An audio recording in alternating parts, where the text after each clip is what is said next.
여러분, 혹시 지금 자식 집에 올라와 살고 계신가요? 잠깐 멈추세요. 오늘 이 영상을 끝까지 보신 후에 결정하셔도 결코 늦지 않습니다. 오늘 제가 들려드릴 이야기는 68세 김순자 어머니의 이야기입니다. 평생을 자식들을 위해 뼛골이 빠지도록 일하셨던 분입니다. 남편을 일찍 여의고 홀몸으로 두 아들을 키우셨습니다. 허리가 휘고 손이 트도록 일하셨습니다.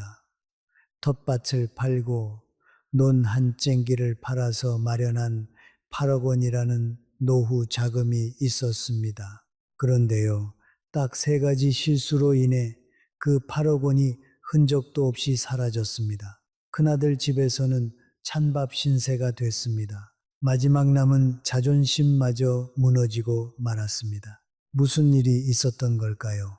어머니는 대체 어떤 실수를 하신 걸까요? 오늘 저는 이 이야기를 통해 우리 어르신들이 절대로 해서는 안 될 3가지를 말씀드리겠습니다. 이 3가지만 기억하신다면 여러분의 노후는 반드시 달라집니다. 오늘 영상 끝까지 함께 해주세요. 저는 오늘 아무것도 숨기지 않겠습니다. 화려한 말도 듣기 좋은 말도 하지 않겠습니다. 때로는 불편하게 들리실 수도 있습니다. 그래도 여러분이 이 실수를 피하실 수 있다면 그것으로 충분합니다. 자, 먼저 질문 하나 드리겠습니다. 여러분, 자식 집에 얼마나 오래 머물고 계신가요? 이거 아주 중요한 질문입니다. 대한노인회가 2023년에 발표한 자료에 따르면 우리나라 60대 이상 어르신 중에서 자녀와 함께 사는 분들의 73%가 입주 6개월 안에 자녀 내외와 심각한 갈등을 경험한다고 합니다. 6개월입니다. 그리 길지도 않은 시간이죠. 그 안에 73%의 가정에서 갈등이 생긴다는 겁니다. 왜 그럴까요? 자식이 불효여서일까요? 며느리가 나빠서일까요? 아니면 어르신들이 잘못해서일까요? 이건 누구의 잘못이라고만 할 수가 없습니다. 세대가 다르고 살아온 방식이 다르기 때문에 당연히 충돌이 생기는 겁니다. 문제는 그 충돌을 어떻게 다루느냐입니다. 오늘 김순자 어머니의 이야기에서 우리가 배워야 할 것은 바로 이겁니다. 갈등 자체가 문제가 아니라 그 갈등에 어떻게 반응하느냐가 노후의 운명을 결정한다는 것입니다. 자, 지금부터 본격적인 이야기를 시작하겠습니다. 김순자 어머니 68세이십니다. 경상도 작은 도시에서 평생을 사셨습니다. 남편을 50대 초에 먼저 떠나보내시고 혼자서 두 아들을 키우셨습니다. 큰아들 혜성 씨는 서울에서 회사 지사장으로 일하고 있습니다. 작은 아들 호성 씨는 고향에 남아서 자영업을 하고 있고요. 어머니는 3년 전에 고향집 마당 텃밭과 논 한 째기를 팔았습니다. 8억 원이라는 돈이 생겼습니다. 그 돈을 은행 적금에 꼬박꼬박 넣어 두셨습니다. 그리고 큰아들이 올라오라고 했습니다. 아들이 전화를 했습니다. 어머니, 우리 집에 오세요.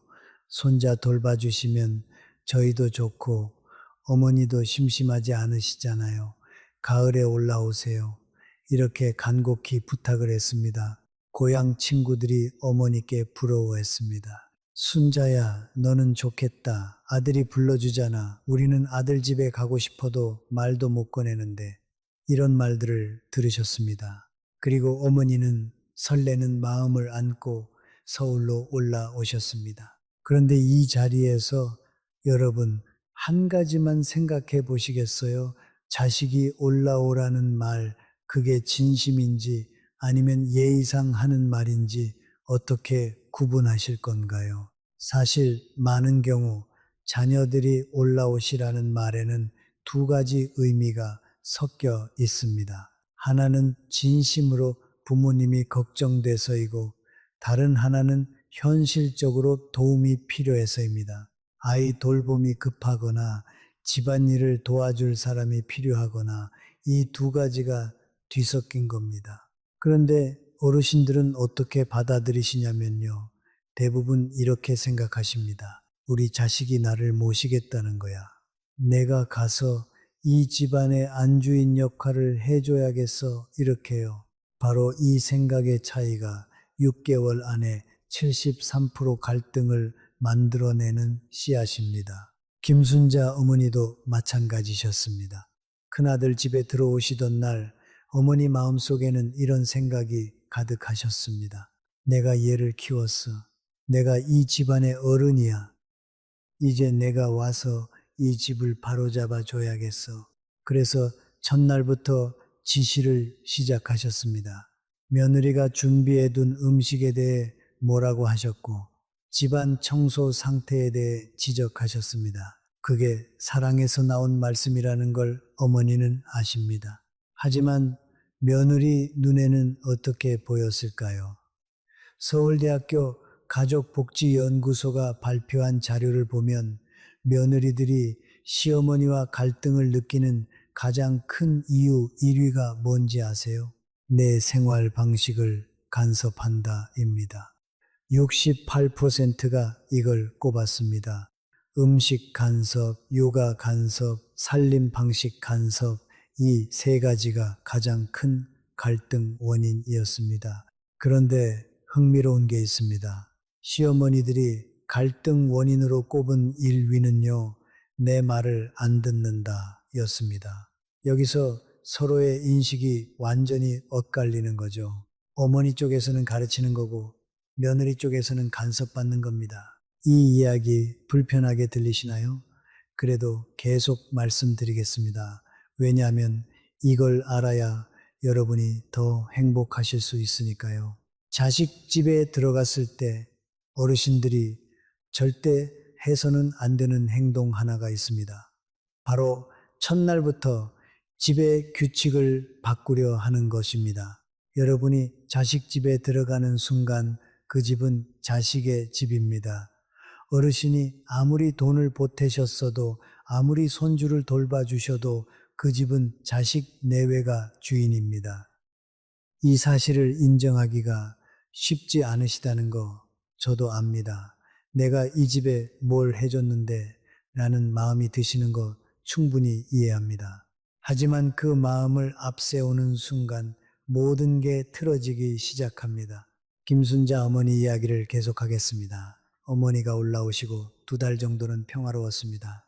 큰아들은 어머니, 역시 어머니가 계시니 집이 달라요 라고 했고, 며느리도 처음에는 공손하게 대했습니다.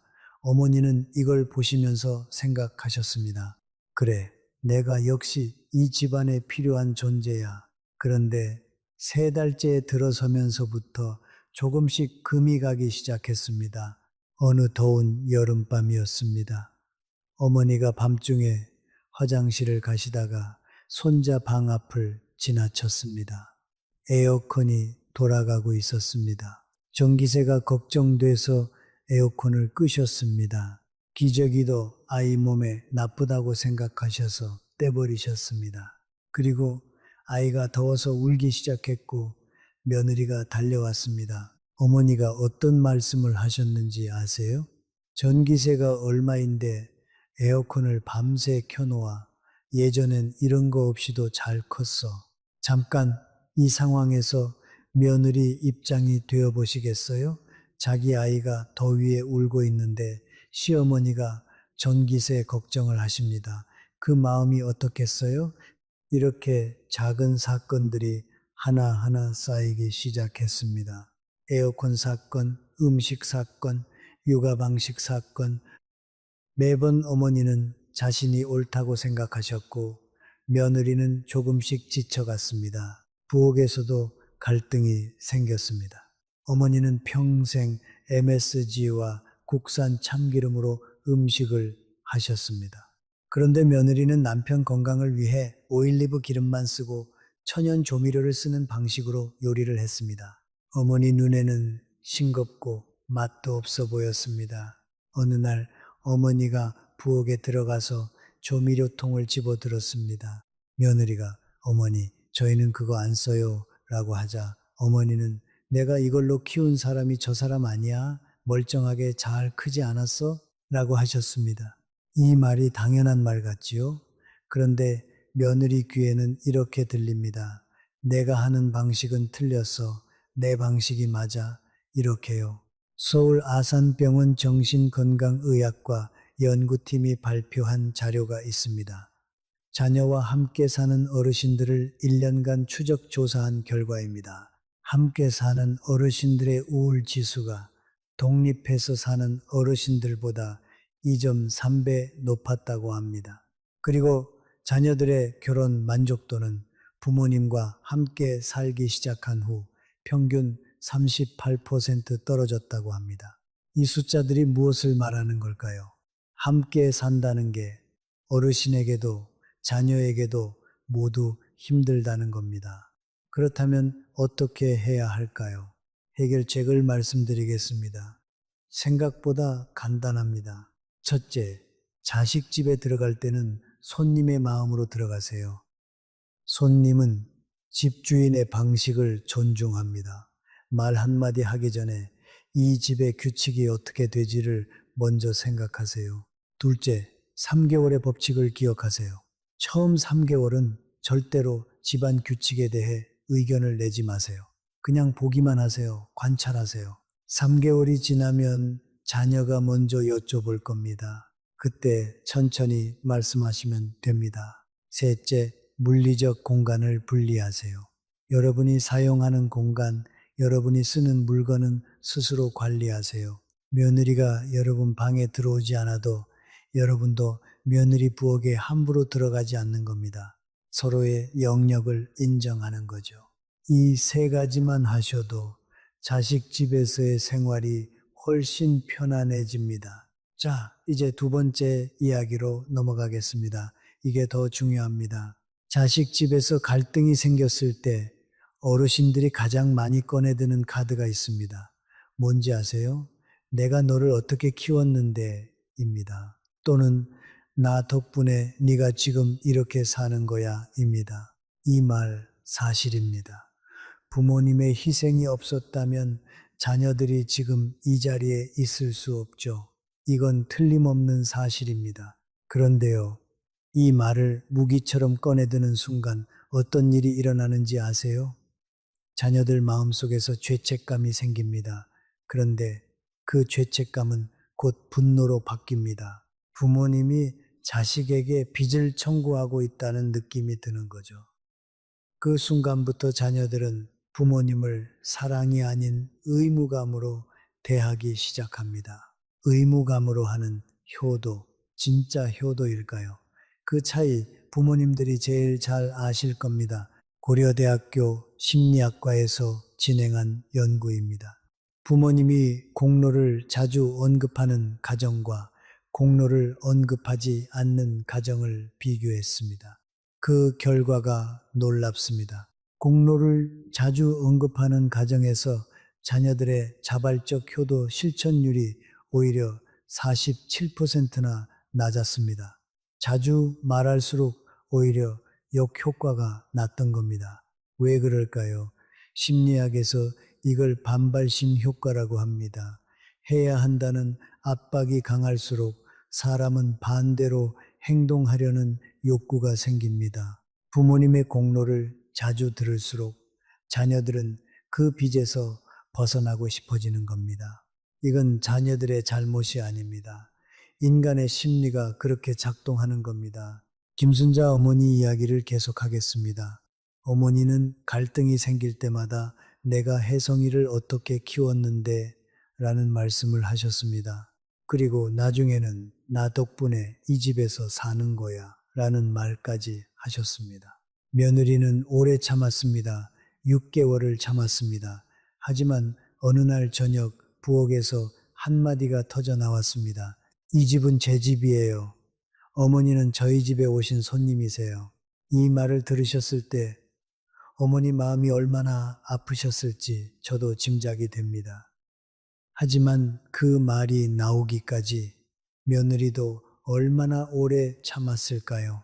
어머니는 그날 방에 들어가서 우셨습니다. 내가 이러려고 자식 키웠나 라는 생각을 하셨습니다. 그 마음 완전히 이해합니다. 그런데요, 어머니가 눈물을 흘리시는 동안 며느리도 부엌에서 눈물을 흘리고 있었습니다. 내가 왜 이렇게 되어야 하나 라는 생각을 하면서요. 이 두 분 다 잘못한 게 없습니다.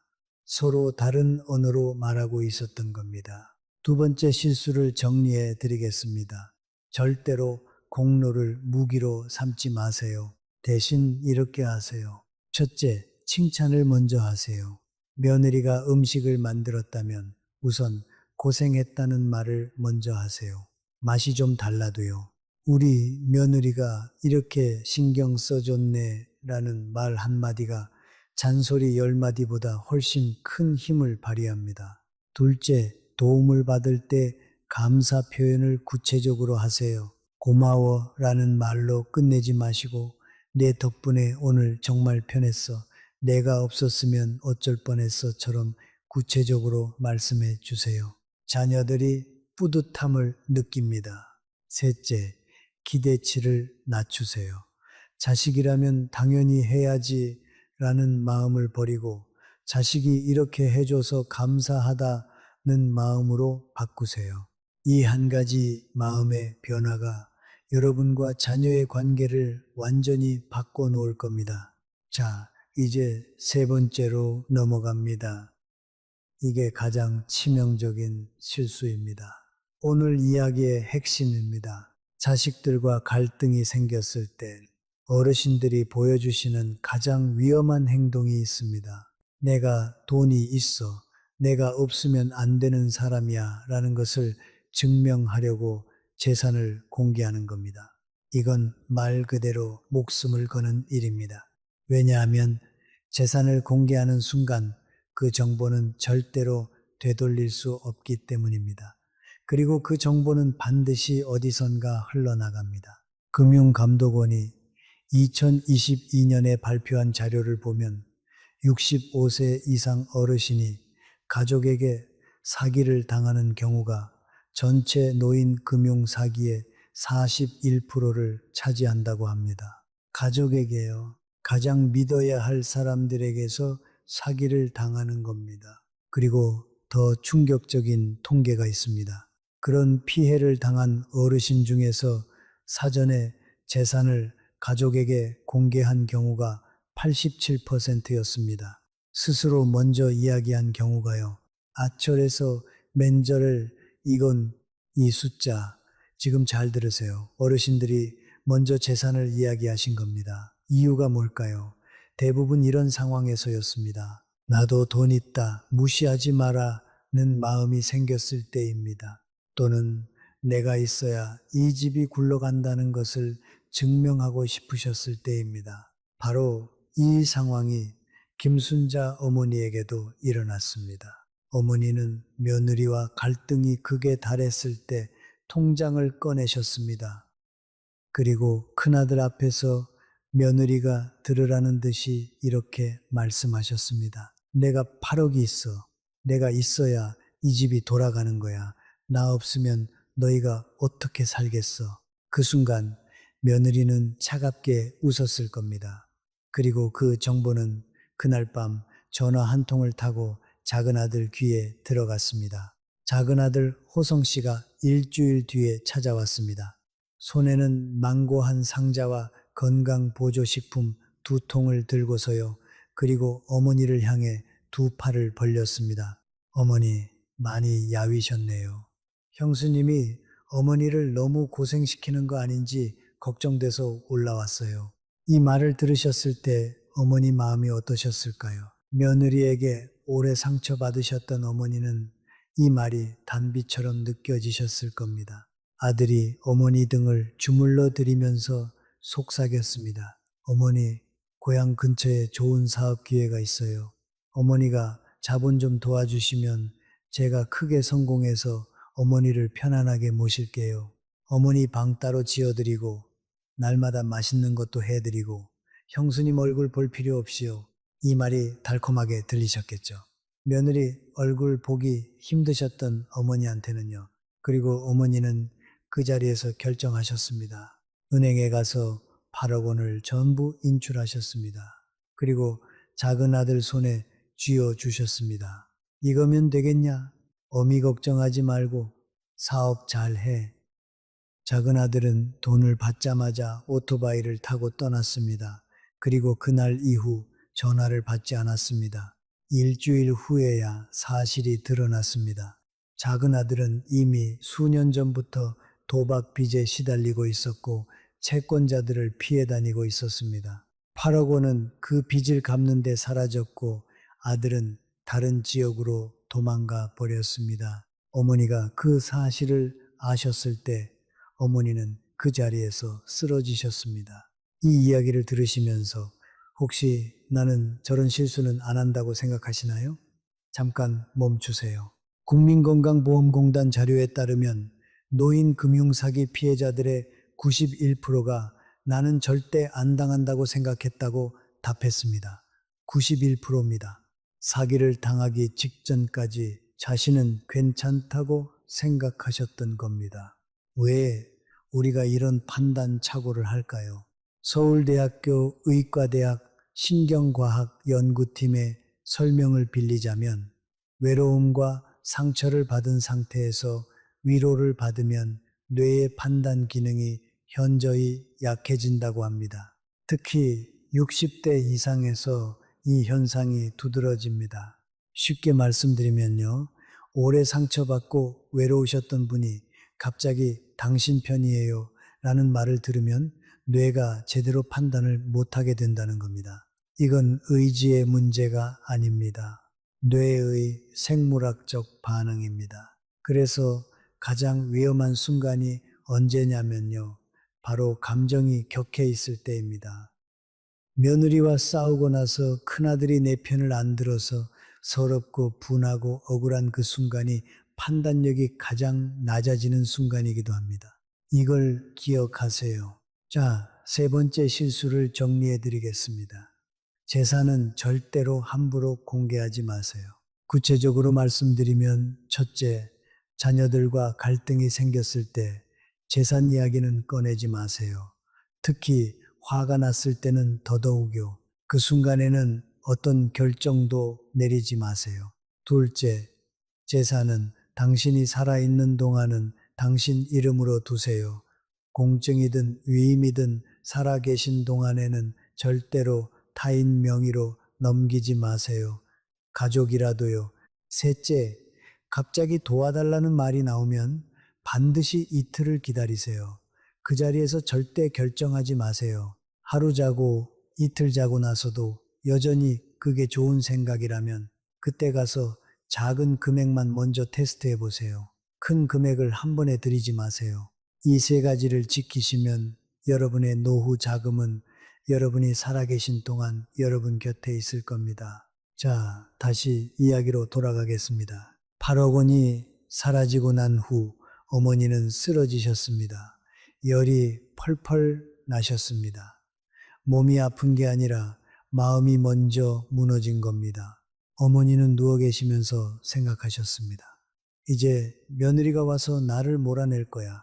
그 말 할 자격이 충분하지. 내가 평생 저 아이한테 얼마나 못되게 굴었나. 이제 나는 갈 곳이 없어. 그런데 놀라운 일이 벌어졌습니다. 다음 날 저녁 어머니 방문이 조용히 열렸습니다. 며느리였습니다. 손에는 뜨거운 죽 한 그릇을 들고서요. 며느리는 아무 말도 없었습니다. 그냥 죽 그릇을 머리맡에 놓고 어머니 이마에 손을 얹어 봤습니다. 그리고 이렇게 말했습니다. 열이 있으시네요. 약 드셨어요? 죽 한 그릇 드시고 약 드세요. 어머니는 그 말에 눈물이 터졌습니다. 왜 나한테 이러는 거냐? 내가 너한테 얼마나 못되게 했는데 네가 날 미워해야 정상인데. 며느리는 잠시 침묵하다가 이렇게 말했습니다. 어머니, 저 어머니 미워하지 않아요. 어머니가 힘드셔서 그러셨다는 거 알아요. 저도 더 잘했어야 했어요. 지금은 일단 드세요. 죽 식어요. 단 한마디의 꾸지람도 없었습니다. 어머니는 그 죽을 드시면서 인생에서 처음으로 이런 생각을 하셨습니다. 내가 잘못했구나. 이 순간이 어머니 인생에서 가장 중요한 순간이었습니다. 사실 며느리는 그날 밤 남편에게 힘들다고 울었다고 합니다. 8억 원이 사라진 것도 충격이었지만 그동안 쌓인 상처도 컸으니까요. 하지만 그녀는 그 마음을 누르고 죽 한 그릇을 쑤어 들고 시어머니 방으로 들어갔습니다. 이 이야기에서 며느리를 착한 사람이라고만 칭찬하는 게 아닙니다. 그녀도 상처받은 사람이었고 여전히 힘든 상황이었습니다. 다만 그 자리에서 한 가지를 선택했습니다.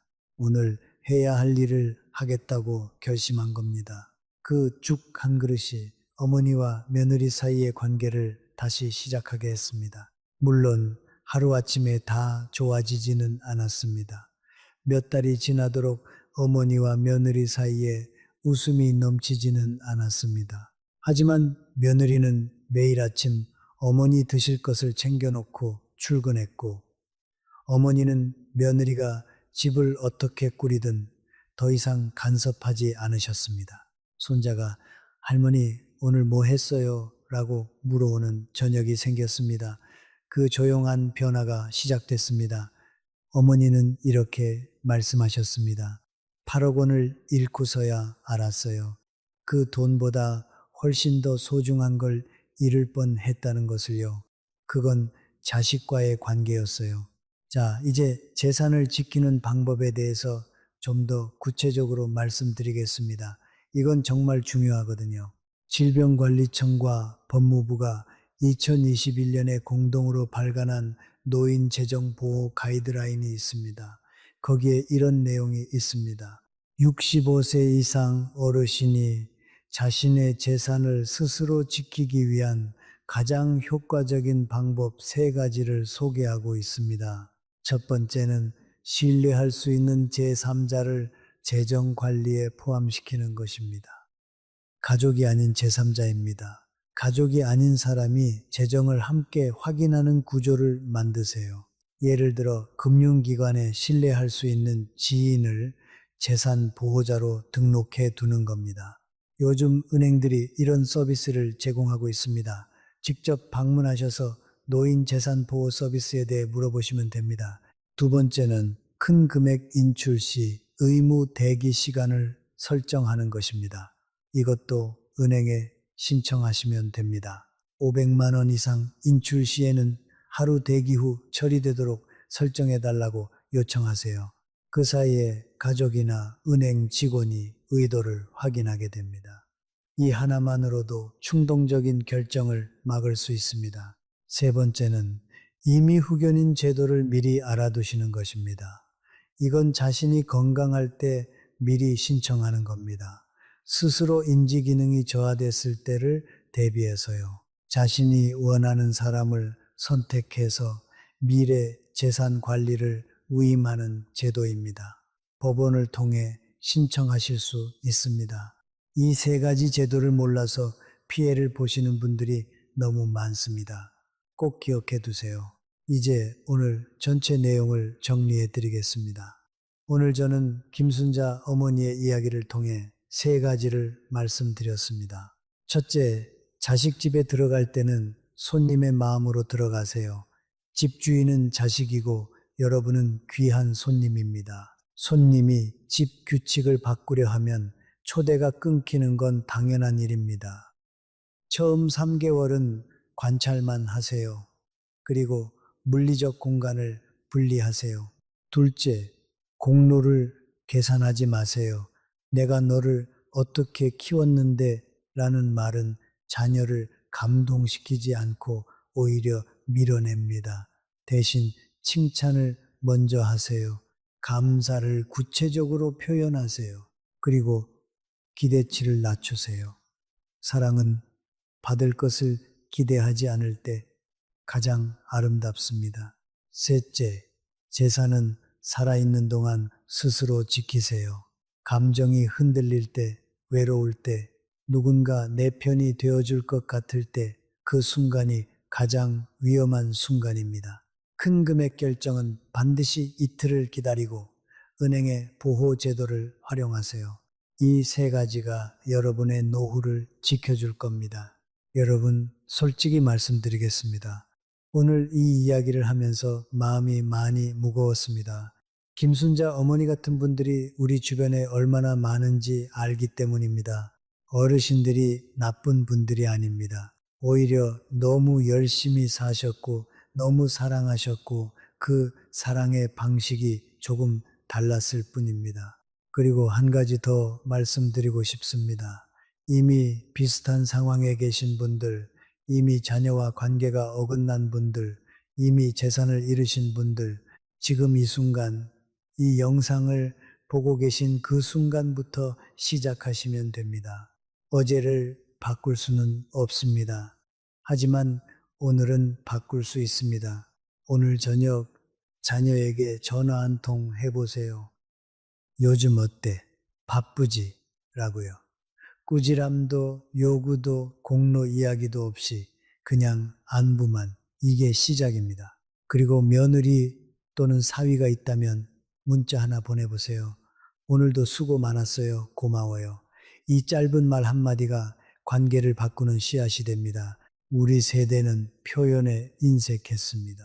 그게 우리 세대의 특성이기도 하고 살아온 시절이 그랬기도 합니다. 허기진 시절, 감사하다는 말 대신 묵묵히 일하며 사셨으니까요. 그런데 지금 시대는 다릅니다. 지금은 그 말 한마디가 필요합니다. 자녀들도 며느리도 사위도 그 말을 기다리고 있습니다. 여러분, 노년은 정리의 시간이 아닙니다. 새로운 방식으로 관계를 맺는 시간입니다. 평생 베풀어 오셨으니 이제 잘 받는 법도 배우시는 겁니다. 그게 참된 지혜입니다. 오늘 영상이 마음에 닿으셨다면 주변에 비슷한 상황에 계신 분들께 나눠주세요. 댓글에 여러분의 생각도 남겨주세요. 우리 모두 함께 지혜로운 노후를 만들어 갑시다. 오늘도 함께 해주셔서 진심으로 감사드립니다. 우리 모두 건강하고 당당하고 행복한 노후를 함께 만들어가요. 감사합니다. 잠깐 오늘 이야기 여기서 끝내기엔 아직 드리고 싶은 말씀이 더 있습니다. 어르신들이 노후에 가장 많이 후회하는 것이 무엇인지 아세요? 연세대학교 노인복지학과에서 70세 이상 어르신 2,000명을 대상으로 조사한 결과입니다. 1위가 뭔지 아세요? 관계를 일찍 챙기지 못한 것이었습니다. 돈이 아니었습니다. 건강이 아니었습니다. 바로 사람과의 관계였습니다. 2위는 자식에게 너무 많이 기대한 것이었고, 3위는 나 자신을 너무 일찍 포기한 것이었습니다. 여러분, 이 세 가지 순위 보이시나요? 공통점이 있습니다. 모두 다 관계와 자기 자신에 관한 것입니다. 자식에게 너무 기대한 것을 후회하신다는 게 정말 중요한 말씀입니다. 자식은 우리 소유가 아닙니다. 자식은 우리가 세상에 내보낸 독립적인 존재입니다. 그 독립성을 인정하는 것이 사실은 자식을 가장 사랑하는 방법입니다. 그리고 나 자신을 너무 일찍 포기했다는 것도 아주 중요합니다. 어르신들이 자식 집에 들어가면서 가장 먼저 포기하는 게 있습니다. 바로 자신의 일상과 관심사입니다. 아침에 나가서 산책하던 것도, 친구들과 모임 나가던 것도, 취미 생활도 다 포기하고 자식 집에만 머무르는 겁니다. 그게 오히려 문제입니다. 왜냐하면 자식 집에만 계시면 자연스럽게 집안일에 관여하고 싶어지고 며느리의 일거수일투족이 눈에 들어오게 됩니다. 그게 갈등의 씨앗이 됩니다. 반대로 어르신이 자신만의 생활이 있으면 어떻게 될까요? 아침에 경로당에 나가시고 친구들과 점심을 드시고 저녁에 귀가하시면요. 자식 집에서 일어나는 일에 신경 쓸 시간이 없습니다. 그리고 집에 들어오실 때는 오늘 재미있었다는 긍정적인 에너지가 넘칩니다. 자연스럽게 집안 분위기가 좋아집니다. 서울시노인 복지관 프로그램 담당자의 말에 따르면 프로그램에 적극적으로 참여하는 어르신들의 가정, 내 갈등 빈도가 비참여 어르신들보다 64%나 낮다고 합니다. 본인도 행복하고 가족도 행복한 겁니다. 그러니 자식 집에 들어가셨더라도 나만의 일상을 만드세요. 지역 경로당, 복지관 프로그램, 친구 모임, 운동 모임, 무엇이든 좋습니다. 매주 나가실 수 있는 약속을 하나 만드세요. 그것이 여러분을 지켜줄 겁니다. 자, 이제 마지막으로 한 가지 더 드리고 싶은 말씀이 있습니다. 어르신들과 이야기를 나눠보면 공통적으로 하시는 말씀이 있습니다. 이제 나는 쓸모없어 자식들한테 짐이 되는 것 같아. 이 말씀이 정말 안타깝습니다. 그리고 사실이 아닙니다. 여러분이 살아오시면서 겪으신 것들, 견디어 오신 것들, 그 모든 경험은 지금 이 세상 어디에도 없는 소중한 것입니다. 여러분이 젊은 시절에 나라가 어떻게 발전했는지를 직접 보셨습니다. 아무것도 없던 시절부터 오늘의 이 나라가 되기까지 여러분 세대가 만들어낸 겁니다. 그 경험과 지혜는 어떤 책에도 어떤 인터넷에도 없습니다. 손주들이 나중에 크면 할머니, 할아버지가 살아오신 이야기를 듣고 싶어 할 겁니다. 그 이야기가 손주들의 삶에 가장 큰 유산이 될 겁니다. 돈보다, 아파트보다 그 이야기가 더 값집니다. 그러니 여러분 자신을 낮추지 마세요. 짐이라고 생각하지 마세요. 여러분은 여전히 이 세상에 꼭 필요한 사람입니다. 다만 그 존재감을 표현하는 방식만 바꾸시면 됩니다. 지시가 아니라 이야기로, 명령이 아니라 나눔으로, 그 방식으로 전달하실 때 자녀들이 듣습니다. 손주들이 귀를 기울입니다. 김순자 어머니는 지금 이렇게 지내고 계십니다. 아직 큰 아들 집에 계십니다. 8억 원은 없어졌지만 며느리가 챙겨드리는 아침 밥상은 있습니다. 손자가 할머니 오늘 뭐 했어요? 라고 물어오는 저녁이 있습니다. 어머니는 오전에 동네 복지관에 나가십니다. 그리고 저녁에 돌아오실 때는 손자 과자 하나씩 사 오십니다. 완벽한 노후가 아닙니다. 때로는 여전히 서운한 일도 있고 눈물이 나는 밤도 있습니다. 하지만 어머니는 이렇게 말씀하셨습니다. 이제는 알아요. 살면서 제일 중요한 건 내가 지금 이 자리에 있는 사람들이에요.